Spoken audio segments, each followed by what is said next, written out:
मीठे बच्चे, जितना ज्ञान रत्नों का दान करेंगे उतना खजाना भरता जाएगा। विचार सागर मंथन चलता रहेगा, धारणा अच्छी होगी। प्रश्न, जिन आत्माओं के भाग्य में बेहद का सुख नहीं है उनकी निशानी क्या होगी? उत्तर, वह ज्ञान को सुनेंगे लेकिन ऐसे जैसे उल्टा घड़ा, बुद्धि में कुछ भी बैठेगा नहीं। अच्छा अच्छा करेंगे, महिमा करेंगे, कहेंगे हाँ सबको यह सुनाना चाहिए, मार्ग बहुत अच्छा है, परंतु खुद उस पर नहीं चलेंगे। बाबा कहते यह भी तकदीर, तुम बच्चों का फर्ज है सर्विस करना, हजारों को सुनाते रहो, प्रजा तो बनती है। माँ बाप मिसल बेहद के बाप से वर्षा लेने का पुरुषार्थ करो, नॉलेज को धारण कर आप समान बनाते रहो। ओम शांति। तकदीर सदैव दो प्रकार की होती है, एक अच्छी दूसरी बुरी, एक सुख की दूसरी दुख की। भारत के सुख की तकदीर भी है तो दुख की तकदीर भी है। भारत ही सुखधाम था, भारत ही दुखधाम है। मकान नया है तो अच्छी तकदीर है, पुराना है तो बुरी तकदीर। भारत ही पहले नया था, अब फिर पुराना हुआ है। इन बातों को भी तुम बच्चे ही समझ सकते हो, दुनिया नहीं जानती।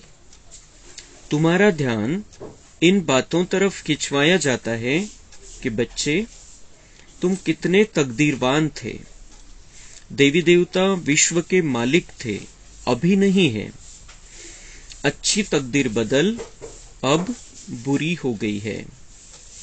अच्छी तकदीर कैसे और कब होती है यह समझने की बात है। समझाने वाला एक ही बेहद का बाप है। भारत की ऊंची तकदीर कब थी? जब स्वर्ग था। बुरी तकदीर अब है। गाते भी है, हे पतित पावन आकर हमारी पावन तकदीर बनाओ। भारत पावन था तो जबरदस्त तकदीर थी। अभी वही भारत पतित है क्योंकि विकारी है। विकारी और निर्विकारी दोनों होते हैं। हम अगर इस समय निर्विकारी बनेंगे तो देवता बनेंगे। अब बाप को बुलाते रहते हैं। तो बाबा म्हणता है पुरानी तकदीर और नई तकदीर दो बातें होती है, और अच्छी तकदीर और बुरी तकदीर ये दो बातें होती है। तो अभी बाबा हमारी नई तकदीर बना रहा है। भाग्य बिगड़ गया था, पुरानी तकदीर हो गई है हमारी अभी, लेकिन बाबा हमारी इस तकदीर को नई बना रहा है। नई दुनिया में नई तकदीर, पुरानी दुनिया में पुरानी तकदीर। पुरानी दुनिया में दुर्भाग्य, नई दुनिया में सद्भाग्य। तो सुंदर श्रेष्ठ भाग्य का निर्माण करने का अभी ये समय चल रहा है। आता बाबा आपल्याला रस्ता दाखवतोय आणि रस्ता दाखवण्याआधी आठवण करून देतोय की बच्चे तुम बहुत तकदीरवान थे, बहुत सुखी थे। क्यों सुखी थे? क्योंकि निर्विकारी थे। तो अब बाबा हमें समझाने देता है कि अभी फिर से निर्विकारी बनो, फिर से देवता जैसे बन जाओ, तो तुम्हारी तकदीर बदल जाएगी, सुधर जाएगी, नई हो जाएगी, अच्छी हो जाएगी। तो बाबा म्हणता ये जो बातें हैं, ये बातें तुम्हारी बुद्धि में बैठेगी। जिन्होंने अपनी तकदीर कल्प पहले बनाई है, उनकी ही बुद्धि में ये बातें बैठती, उनको ये समझ में आता है। बाकी जिन्होंने अपनी तकदीर बनाई ही नहीं है, जिनकी ऊंची तकदीर बनी ही नहीं है, उनको ये बातें समझ में नहीं आएगी। बाबा मतलब जो समझेंगे उनका कल्याण हो जाएगा। जो इन बातों को धारण करेंगे उनका कल्याण हो जाएगा। और रास्ता क्या बताया बाबा ने कि अभी विकारों को छोड़ देना है, विकारों का कंप्लीट खात्मा कर देना है हमारे जीवन से, तो हमारी तकदीर फिर से बन जाएगी, सुंदर हो जाएगी।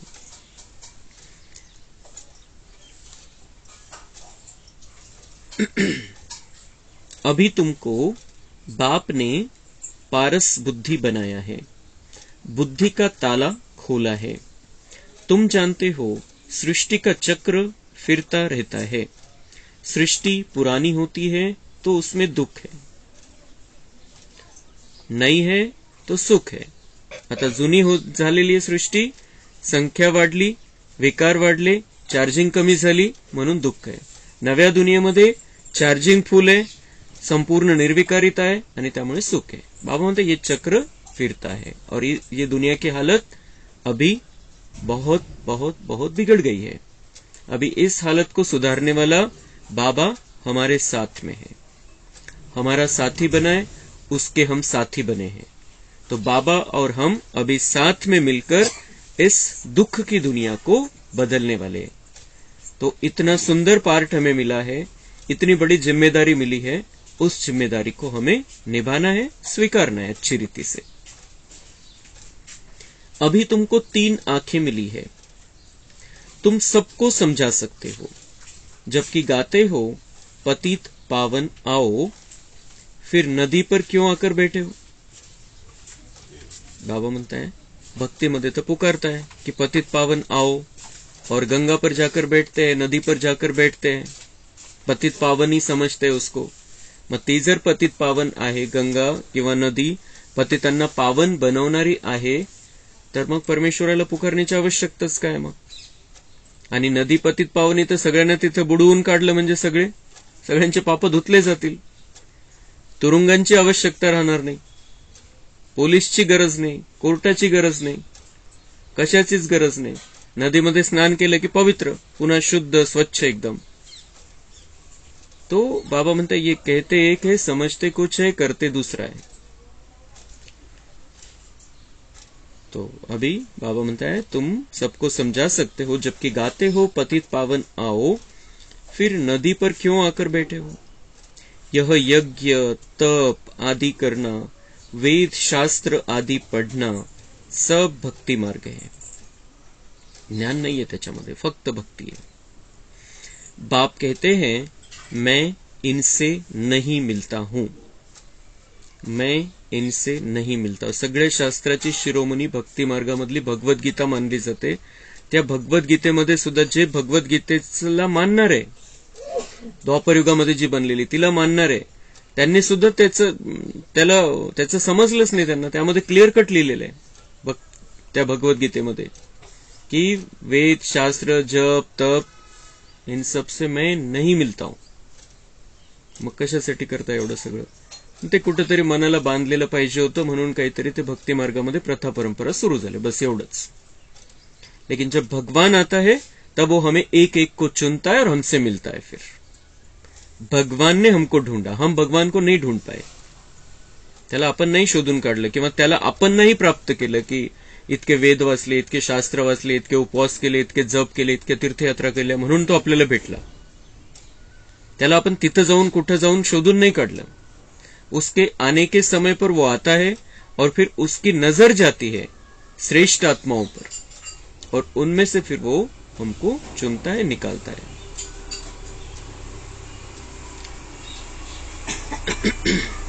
बाप कहते हैं मैं इनसे नहीं मिलता हूं, जब तुम्हारी भक्ति पूरी होती है तब मैं आकर सद्गति देता हूं।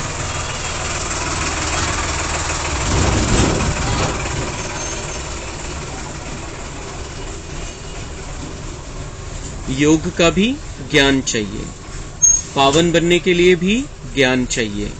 शास्त्र पढ़ने से तो पावन बनने की कोई बात नहीं। बाबा म्हणता है कि शास्त्र पढ़ने से पावन बनने की कोई बात नहीं। कोई भी शास्त्र पढ़कर पवित्र नहीं बना है आज तक, वो ताकत ही नहीं है इसके लिए उसके अंदर। तो बाबा म्हणता है पावन बनने के लिए भी ज्ञान चाहिए, योग का भी ज्ञान चाहिए। तो ये ज्ञान ही नहीं है शास्त्रों में, तो योग भी नहीं लगा और पावन भी नहीं बने शास्त्र पढ़कर। विवेक कहता है भारत जब पावन था, संपूर्ण निर्विकारी था, तब धनवान भी बहुत थे।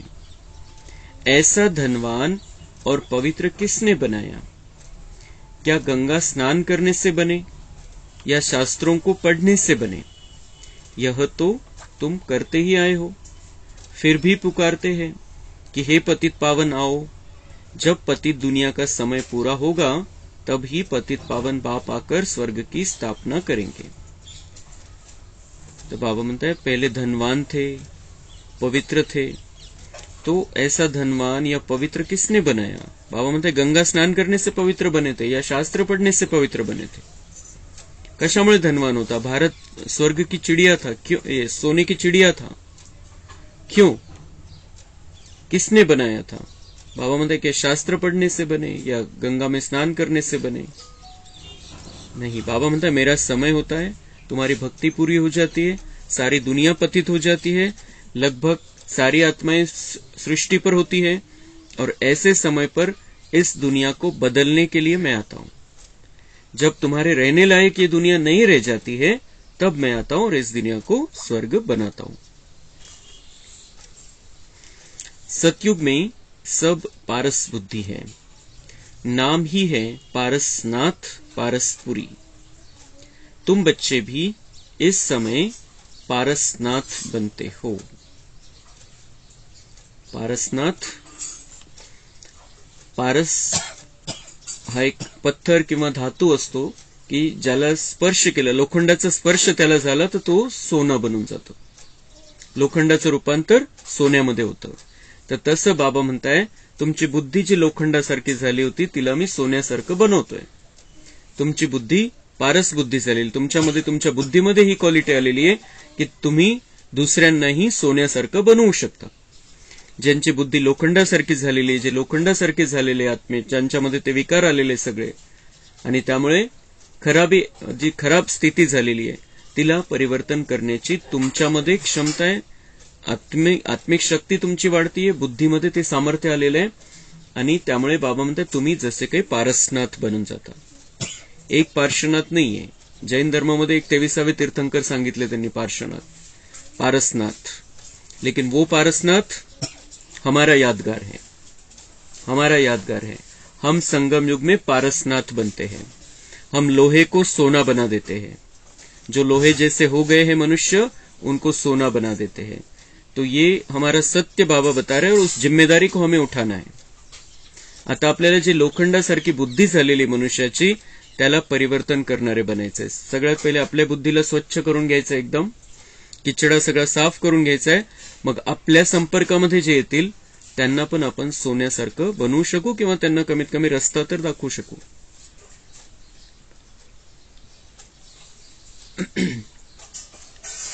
तो आत्मा गोल्डन एज बनती है, अभी आयरन एज बुद्धी है। लोखंडासारखी बुद्धी आता लोह युगामधली बुद्धी आहे, आता बाबा सोन्याच्या युगामध्ये जी बुद्धी लागणार आहे तशी आपली बुद्धी बनवतोय। गोल्डन एज बुद्धि सुख उठाते हैं, आयरन एज बुद्धि दुख उठाते हैं। सोन्यासारखी बुद्धी जेव्हा आहे तेव्हा सुख आहे, जेव्हा लोखंडासारखी बुद्धी झालेली म्हणजे ज्याच्यामध्ये विकार आलेले, सगळे मिक्सचॅरिटी झालेली आहे, त्यावेळेला दुःख आहे। मनुष्य विष के पीछे हैरान होते हैं, विकारांच्या मागे बाबा म्हणता हैरान होऊन जातात, विकार पाहिजे। पवित्र बनने में देखो कितना हंगामा करते हैं। गाया भी हुआ है कंस, जरासंधी, दुशासन, पुतना, शूर्पणखा, यह सब पास्ट की बातों का गायन है, जरूर संगम युग का ही गायन है। हर बात संगम की ही गाई जाती। बाबा म्हणते जेव्हा कलियुगाची अति असते, मी येत असतो या धर्तीवरती, त्यावेळेला हे सगळे राक्षस पण असतात। हे जे 100 वर्षाचं संगम युग आहे, बाबा आलेला आहे, आता अतिमध्ये जाते सगळं, तर आपण बघतोय कंसचा पार्ट बजावणारा कोणीतरी आहे आणि रोज कोणीतरी निघतं नवीन कंस दिसतो आपल्याला। पेपरमध्ये जर बघितलं आपण, बातम्या जर बघितल्या तर कंस, जरासंध, दुःशासन, पुतना, शूर्पणखा सगळे पार्ट आता चाललेले आणि रोजचे नवीन आहे। आणि रोजचा पाठ त्यांचा अजून जास्त जास्त खराब होत चाललेला आहे. तिची त्यांच्यामध्ये जी दुष्कृत्य करण्याची जी वृत्ती आहे ती वाढत चाललेली आहे. तो बाबा म्हणते ये सब संगम युग में होता है, सत्युगामध्ये नाही येते. जेव्हा श्रीकृष्ण तेव्हा तिथं कंस नाहीये, तो कंस अभी है, जरासंध अभी है, दुशासन अभी है, सभी कौरव अभी धरती पर है, और जो रावण की सेना है वो सभी धरती पर है, और हम थोड़े हैं बाबा के बच्चे, लेकिन हमारे साथ में बाबा है. तो चाहे करोड़ों आ जाए, लेकिन हम बाबा के बच्चे शक्तिशाली है. उनके सामने हमारी शक्ति ज्यादा है, उनके सामने विजयी हम होने वाले. हे पक्क ठेवायचं आपल्याला. बाबा ये सारा कुछ संगम युग में होता है. बरे पहिले होती, पण इतकी खराबी नव्हती. इतकी तर खराबी नव्हती दुनियेमध्ये जी आपण आज बघतोय, बातम्या बघतोय, रोजच्या किती भयानक बातम्या येत आहे. तो बाबा म्हणते ये सब संगम युग में होता है. जब मैं क्यों आता हूं, क्योंकि ये अति में जाने वाला होता है.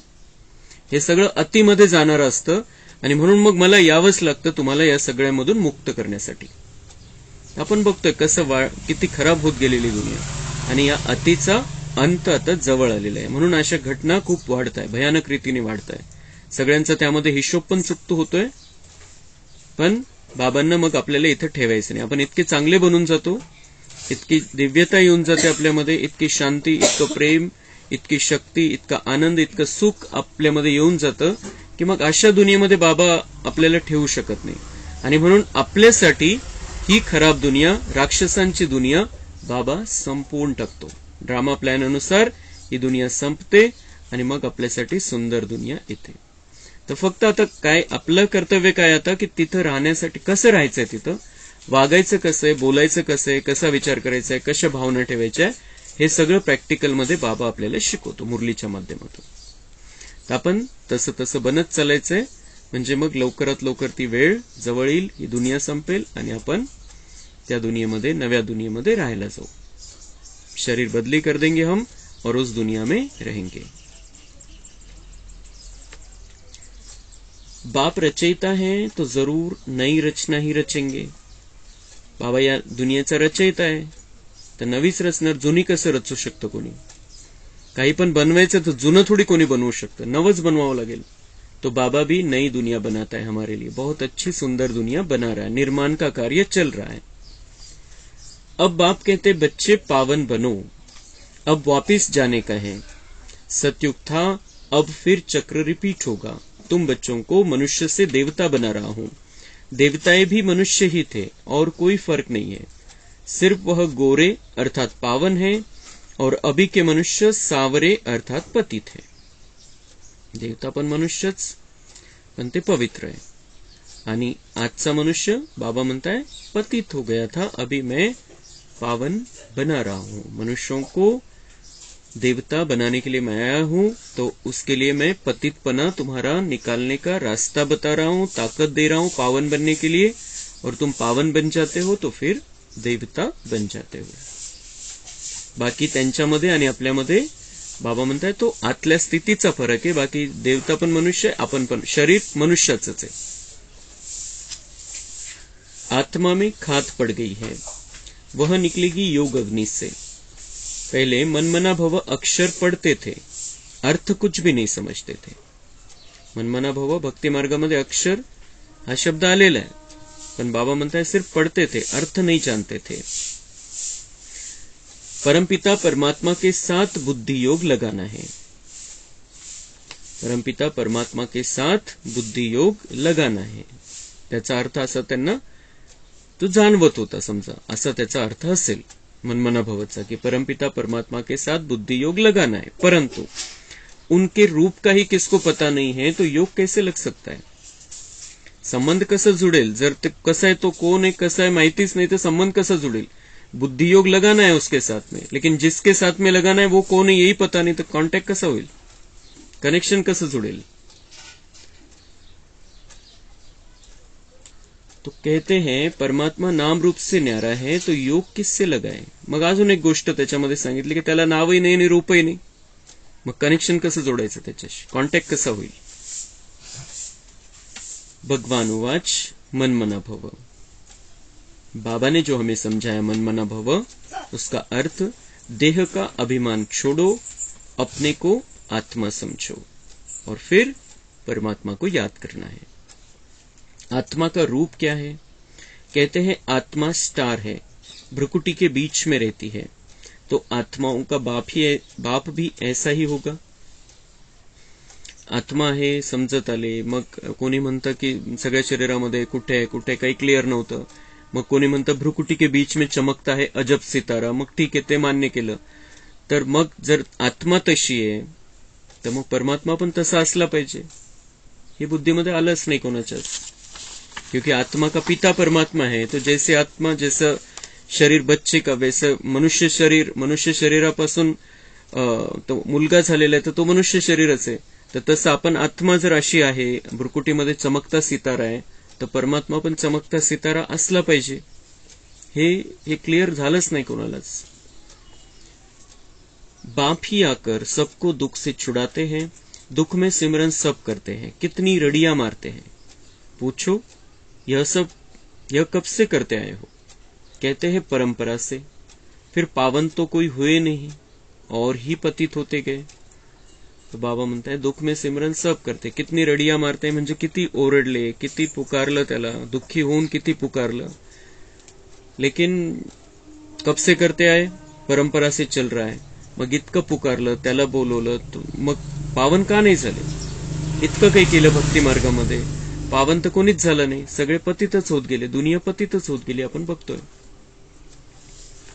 किसी ने ऐसे नहीं बताया हमको आज तक आकर कि मैंने इतनी तपस्या की, इतना योग किया, इतने व्रत किए, इतने उपवास किए, फिर मेरा मृत्यु हुआ, मैंने शरीर छोड़ा, मैं अभी स्वर्ग में रहने गया हूं। कोणी येऊन सांगितलं? कोणीच नाही सांगितलं। तो सभी पतित ही होते जा रहे हैं, सब पतित होते जा रहे हैं। एक तरी उदाहरण जर समोर असतं की असं असं होतं तर मग किती मोठा परिणाम झाला असता त्याचा, आणि ते होतच नहीं, क्योंकि ये जन्म मृत्यु का चक्कर चलता ही रहता है। यहाँ कितना भी बाबा के आने के पहले कितना भी कुछ किया है, लेकिन पिछले पाप कर्म भस्म होते ही नहीं है, बाबा से कनेक्शन नहीं है, तो त्या जन्मापुरतं तेवढ्यापुरतं पापापासून मुक्त झाले। समजा पाप नाही केलं त्या जन्मामध्ये, खूप भक्ती केली, खूप चांगल्या प्रकारचे व्रत उपवास केले, ती स्थिती खूप चांगली ठेवली, कोणत्याही विकारामध्ये गेले नाही, पण मग मागे जे करून आले होते ते तर चुकतो नाहीच झालं।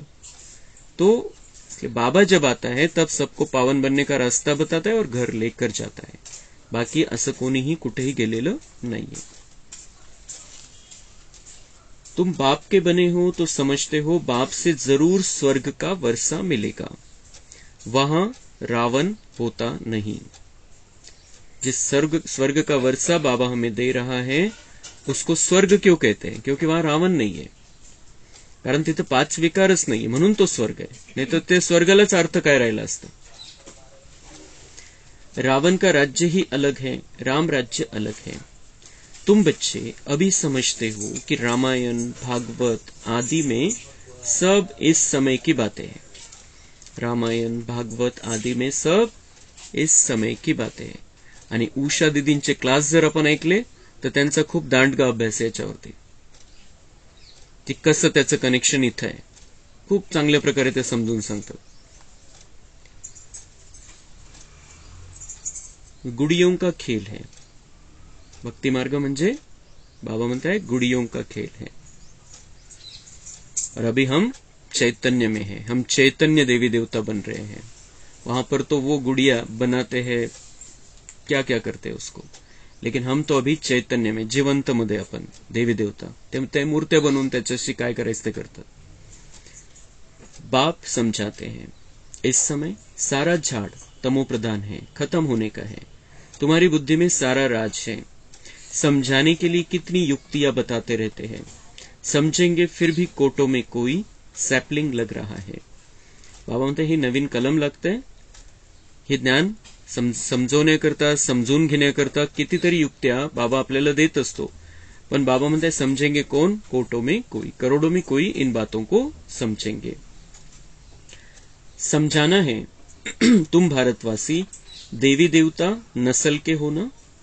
आपली नस्ल कोणती आहे, कोणता वंश आहे? देवी देवता वंशामध्ये आपण आलेलो आहे। और असल कौन है? हम आत्मा है, निराकारी है। नसल वंशावळीच्या हिशोबाने जर विचार केला मनुष्याच्या हिशोबाने तर देवी देवता नसलचे आपण आहे, देवी देवता कुळामधले आपण आत्मा आहे आणि असल निराकार आत्मा है। देवी देवताओं को ही पूछते हो, देवता ही तुम्हारा धर्म है। पहले तुम देवता थे, फिर तुम क्षत्रिय वैश्य शूद्र बने, अब फिर तुम ब्राह्मण बन देवता बनो। तो बाबा म्हणते खुद भी समझो और ये बातें दूसरों को भी समझाओ।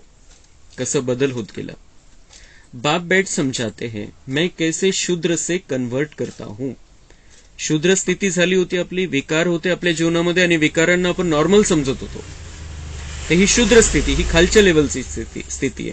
तर खालच्या लेवलवाल्याला एकदम वरच्या लेवलवरती बाबा पोहोचवतो। रूपांतरण कसं करतो बाबा? शूद्र पासून डायरेक्ट देवता, देवता होतो आपण, मग क्षत्रिय झालो, मग वैश्य झालो, नंतर कलियुगामध्ये शूद्र लेवल, खालची लेवल।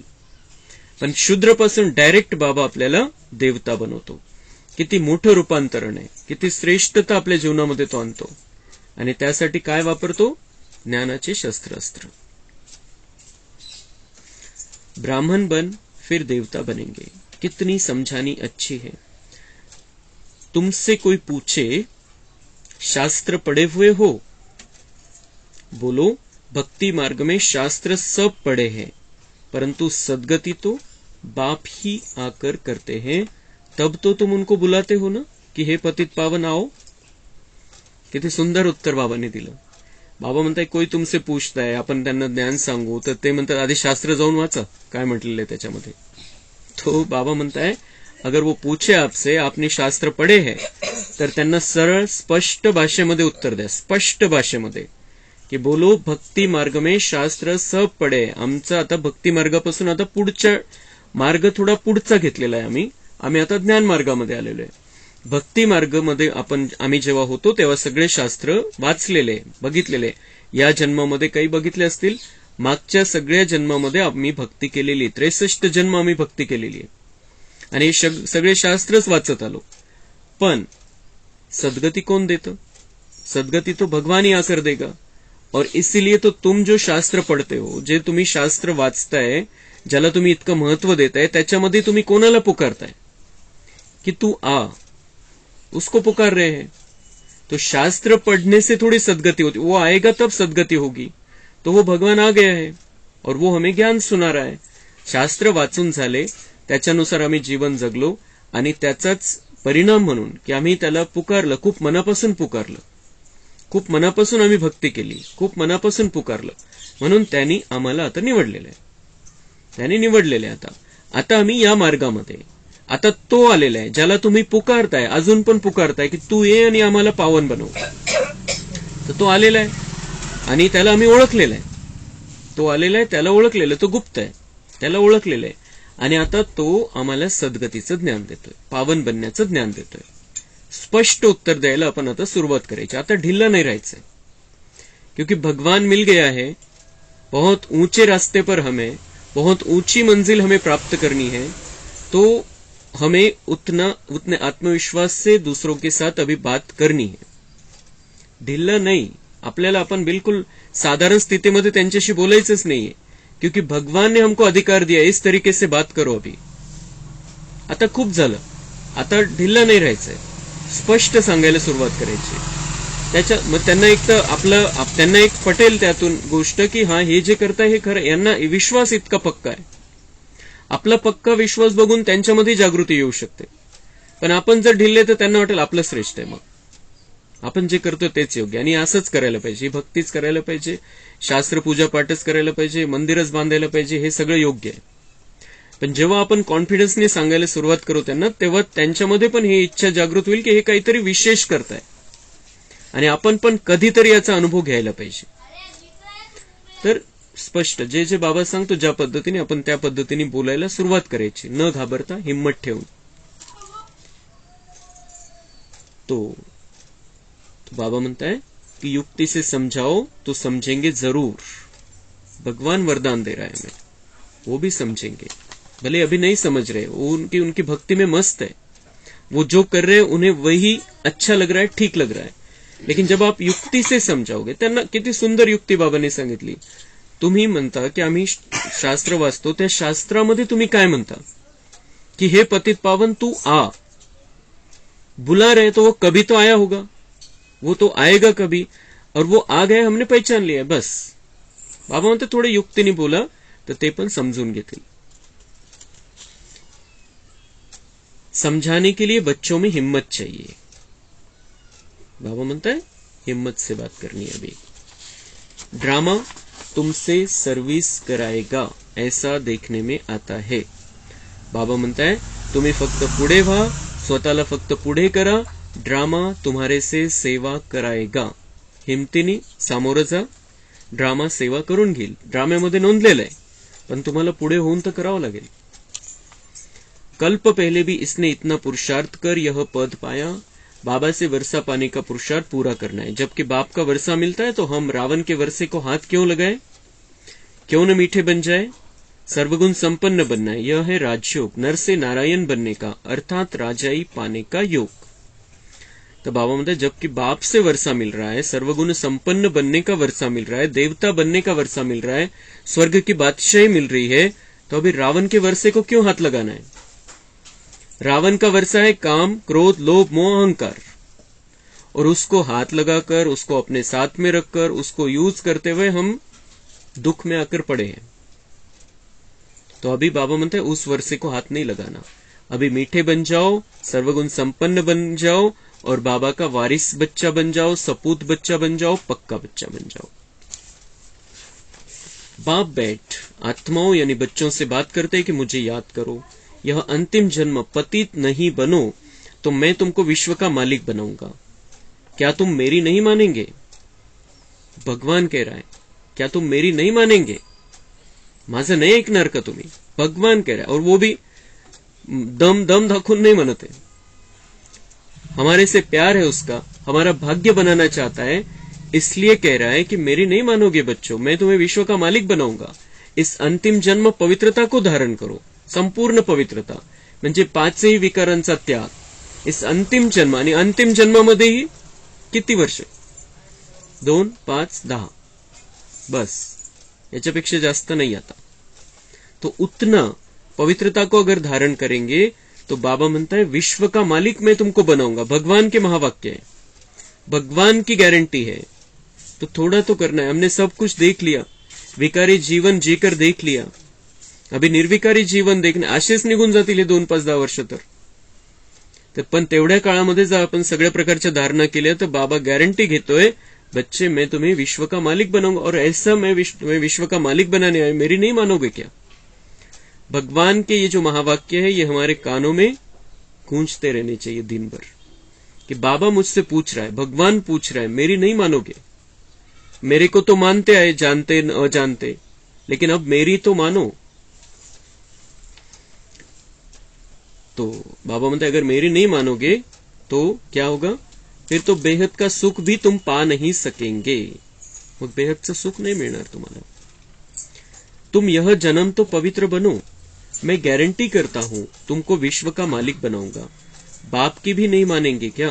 जो फूल बनने वाला होगा उनको झट तीर लगेगा. भाग्य में नहीं होगा तो सुनेगा ऐसे जैसे उल्टा घड़ा. प्रदर्शनी में तुम कितनों को समझाते हो, अच्छा अच्छा करते हैं, कहेंगे मार्ग बहुत सहज है, परंतु खुद कुछ भी करेंगे नहीं. सिर्फ महिमा की, औरों को कहा अच्छा है परंतु खुद चलना नहीं है. इससे क्या हुआ, कहेंगे तकदीर में नहीं है. ऐसे ऐसे प्रजा में आ जाएंगे. परंतु बच्चों में सर्विस का शौक होना चाहिए. हजारों को सुनाना पड़े. बेहद के बाप से वर्षा लेने के लिए माँ बाप में सल पुरुषार्थ करना चाहिए. बाबा म्हणताय तुमचं कोणी ऐकेल, कोणी नाही ऐकणार, कोणाच्या बुद्धीमध्ये बसेल, कोणाच्या बुद्धीमध्ये नाही बसणार. तुम्ही तुमचं काम करत राहा. आणि ज्याचं भाग्यच बनणार नाहीये, बाबा म्हणताय की कितना भी उसको सुनाओ, वो ज्ञान भले ही सुन भी लेगा, जबरदस्ती केल्यानंतर ऐकून पण घेईल, पण ज्ञान असं ऐकेल जसं पालथ्या घड्यावर पाणी, आतमध्ये जाणारच नाही काही, कुछ भी नहीं. तो ये किसकी निशानी है, उसका तकदीर नहीं है. भले वे कहेंगे कि मार्ग बहुत अच्छा है, सबको सुनाना चाहिए, सबने सुनना चाहिए, बहुत अच्छी बातें हैं, लेकिन खुद उस रास्ते पर चलेंगे नहीं. तो बाबा म्हणताय ये उनकी तकदीर है, ड्रामा आहे, काय करणार त्याला. पण तुम्ही ऐकवत राहा. बाबा म्हणताय प्रजा तो बनेगी, प्रजा पण पाहिजे. तिथं 33 कोटी संख्या बनवायची आहे. तर बाबा म्हणताय प्रजा में तो आ जाएंगे कम से कम, प्रजा में चाहिए, प्रजा के नौकर चाकर चाहिए. अच्छा, मीठे मीठे सिक्के लधे बच्चों प्रति माता पिता बाप दादा का याद प्यार और गुड मॉर्निंग. रूहानी बाप की रूहानी बच्चों को नमस्ते. हम रूहानी बच्चों की रूहानी बाप दादा को याद प्यार गुड मॉर्निंग नमस्ते. वहां बाबा वहां, शुक्रिया बाबा शुक्रिया. धारणा के लिए मुख्य सार है, बाप से पूरा वर्षा लेने के लिए अति मीठा सर्वगुण संपन्न बनना है. रावण के वर्षे को हाथ नहीं लगाना है. नॉलेज को धारण कर रूहानी नशे में रहो, सेवा करनी है. बेहद का सुख पाने के लिए बाप की हर राय को मानकर उस पर चलना है. वरदान है, अटेंशन की विधि द्वारा माया की छाया से स्वयं को सेफ रखने वाले हलचल में अचल भव. वर्तमान समय प्रकृति की तमोगुनी शक्ति और माया की सूक्ष्म रॉयल समझदारी की शक्ति अपना कार्य तीव्र गति से कर रही है. बच्चे प्रकृति के विकराल रूप को जान लेते हैं, लेकिन माया के अति सूक्ष्म स्वरूप को जानने में धोखा खा लेते हैं, क्योंकि माया रॉन्ग को भी राइट अनुभव कराती है, महसूसता की शक्ति को समाप्त कर देती है, झूठ को सच सिद्ध करने में होशियार बना देती है. इसलिए अटेंशन शब्द को अंडरलाइन कर माया की छाया से स्वयं को सेफ रखो और हलचल में भी अचल बनो. तो बाबा म्हणता है सावधान रहा, कायम कायम सावधान रहा. माया की छाया से स्वयं को सुरक्षित रखना है, माया की छाया से बचना है, माया की छाया से हमें दूर रहना है. ते मायेची विकारांची सावली सुद्धा आपल्यावरती नाही पडली पाहिजे. तो उसके लिए बाबा म्हणता है की तुम अटेन्शन रखो, सावधान रहा. आणि जे जे मोठे मोठे रूप आहे, मोठ्या रूपामधली माया तर आपण ओळखलेली आहे, काम क्रोध लोभ मोह अहंकार, की ही माया आहे. पण काही गोष्टी अशा येतात की त्या कळतच नाही आपल्याला की हे चुकीचं होत आहे आपल्याकडून. बुद्धि को ताला लगा देती है माया. बाबा म्हणता है की समझने की शक्ति को खत्म कर देती है. जाणीवच होत नाही की आपल्याकडून काहीतरी चुकतंय. और वो रॉन्ग को भी राइट, चुकीला पण बरोबर समजून घेतात आणि बरोबर आहे हे सिद्ध करण्याचा प्रयत्न करतात. तो बाबा म्हणता है सावधान रहो. सावधानी ही हलचल में अचल रहने का साधन है. माया की हलचल आएगी, माया परेशान करने का प्रयत्न करेगी, लेकिन तुम सावधान रहो. बाबांनी सावधानी दिलेली आहे, तिसरा डोळा उघडून दिलेला आहे. तर त्या आधाराने विचार करायचा आहे प्रत्येक गोष्टीचा. आणि जसं बाबांनी सांगितलं, टॅली कर लो ब्रह्मा बाबा से, कि ब्रह्मा बाबा ने ऐसा किया होता, ऐसा सोचा होता, उस अनुसार अपने जीवन को आगे बढ़ाते चलना है. स्लोगन है, हर संकल्प में उमंग उत्साह हो तो संकल्पों की सिद्धि हुई पड़ी है. संकल्प असेच पूर्ण नाही होणार, तर त्या संकल्पांच्या सोबत उमंग उत्साह पाहिजे, तेव्हा आपले सगळे संकल्प, सगळ्या शुभ इच्छा पूर्ण होतील. अच्छा, ओम शांति. कम बोलो, धीरे बोलो, मीठा बोलो, सत्य बोलो, सोच समझकर बोलो. You've plugged into Nirvana. Your device is ready to pair. सुख दो, सुख You're लो. now connected to Boat Stone. ओम शांति.